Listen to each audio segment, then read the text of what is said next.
Con su venia, señor presidente, por cierto, mis mejores deseos y ojalá que todos esperamos que cumple muchos años más y muchos días de estos. Felicidades y enhorabuena.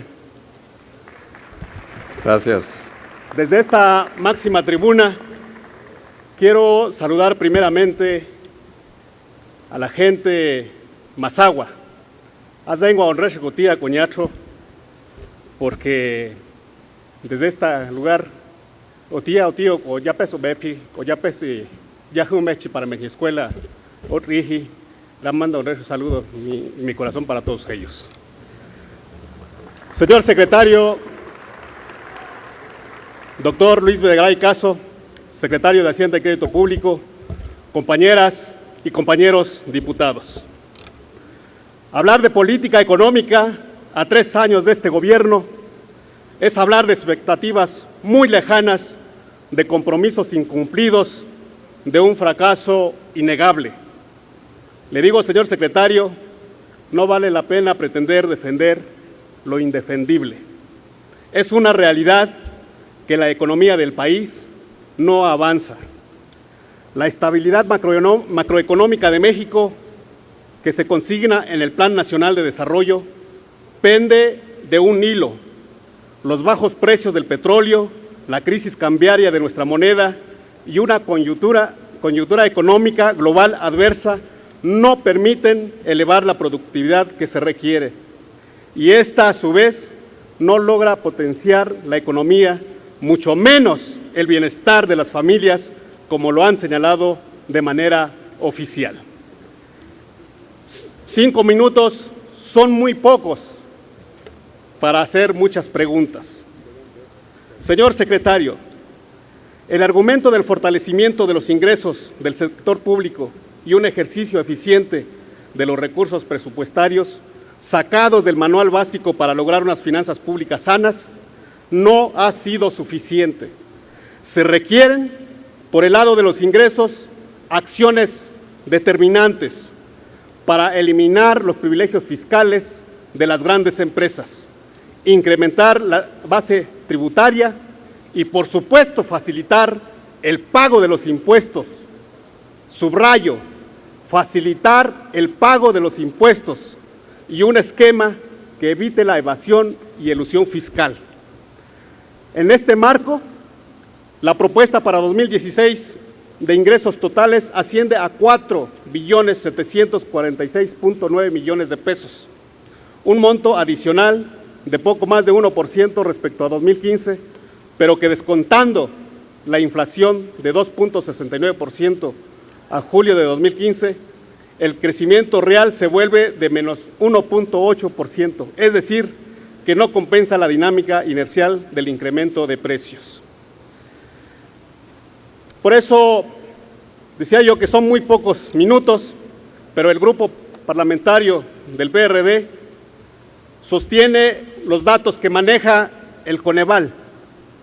Dice que la canasta alimenticia de la clase trabajadora tiene un valor de 82 pesos diarios, en tanto que la canasta básica cuesta 182 pesos. La política fiscal es la principal herramienta de que disponen los gobiernos para impulsar el crecimiento económico, pero también la implementación de las políticas redistributivas del ingreso. En ese orden de ideas, señor secretario, el PRD pregunta: ¿qué acciones se propone por parte del gobierno federal como parte de la política fiscal para resarcir o renivelar el salario mínimo de las y los trabajadores mexicanos? Esa es la primera pregunta. 2, estuve muy atento escuchándolo. Hablaba usted de la inversión de gasto, del gasto de inversión, que hasta cierto punto le ha dado prioridad el gobierno federal, hasta donde yo entendí. Habló de que para el año fiscal 2015 va a haber un aumento de 5.9%. Sin embargo, se contradice con los datos que ustedes presentan. Si no están mal estos datos, aquí dice que el primer semestre de este año hay una disminución del 8.9%. Aquí está, dice información de finanzas públicas y deuda pública de enero de 2015. Bueno, son los datos que están pasando. El presupuesto para 2016, también hay una duda, señor secretario.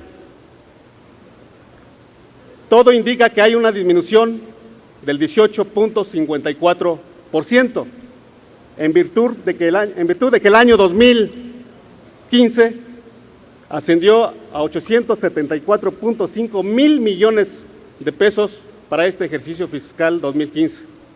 Y para el próximo presupuesto se habla de un monto de 712.3 mil millones en el 2016. ¿Cómo se va a aumentar entonces la capacidad productiva del país con esta cifra, señor secretario? Y hasta donde yo entiendo, estaría afectando rubros tan importantes como comunicaciones y transportes, infraestructura carretera, portuaria y ferrocarriles, agua y por supuesto que también se agarpa en caminos rurales, etcétera, etcétera. Por eso, señor presidente, por sus respuestas, muchas gracias. Y es cuanto, señor presidente. Gracias, diputado Octaviano. Tiene la palabra, señor secretario Videgaray, para dar respuesta hasta por 5 minutos. Gracias, diputado Octaviano.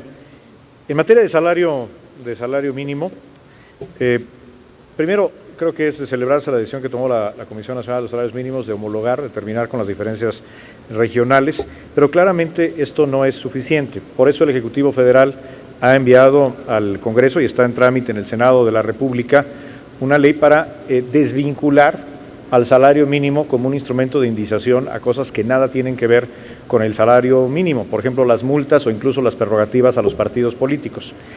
Un elemento fundamental para que pueda elevarse el salario mínimo sin tener afectaciones inflacionarias o efectos indeseados como los que me he referido, pues es que pueda tenerse una nueva unidad de cuenta que sustituya al salario mínimo y que el salario mínimo sea exclusivamente una protección para el ingreso de los trabajadores. Esta es una iniciativa que está a consideración ya del Senado de la República como minuta de la Cámara de Diputados. Es una iniciativa del Ejecutivo Federal. Quiero aclarar la discrepancia a la que usted alude, diputado Octaviano. Me refería yo a las cifras de inversión privada. La inversión privada que ha tenido un crecimiento de más del 5% y usted está refiriéndose a inversión pública con respecto a los informes trimestrales de las finanzas públicas. Son dos rubros completamente diferentes y creo que es muy importante destacar que aún en un contexto como el que está viviendo la economía internacional y de volatilidad en los mercados financieros, siga creciendo la inversión privada. Con respecto a la inversión pública, lo que se propone en este proyecto de presupuesto de egresos que está a la consideración de esta soberanía es darle prioridad a los proyectos, primero que están en cursos, segundo para los cuales existe ya una obligación legal, aquellos proyectos que tienen todas las viabilidades, incluyendo de derecho de vía ambientales, es decir, aquellos proyectos que sí se pueden concretar de manera acelerada y ante la disminución de los ingresos petroleros y la disminución del gasto programable, utilizar otros instrumentos de participación de los mercados financieros y el sector privado, como son los que se han propuesto tanto algunos en este paquete económico y otros que se están desarrollando por parte de las autoridades financieras. Estoy completamente de acuerdo con usted, quiero terminar con esto mi respuesta, en el tema de la productividad. Usted empezó hablando en su intervención sobre la productividad y si a final de cuentas lo que queremos, que estoy seguro que es un objetivo que usted y yo compartimos, es que la gente gane más por su trabajo, particularmente aquellos que menos tienen, tenemos que entrarle al tema de la productividad.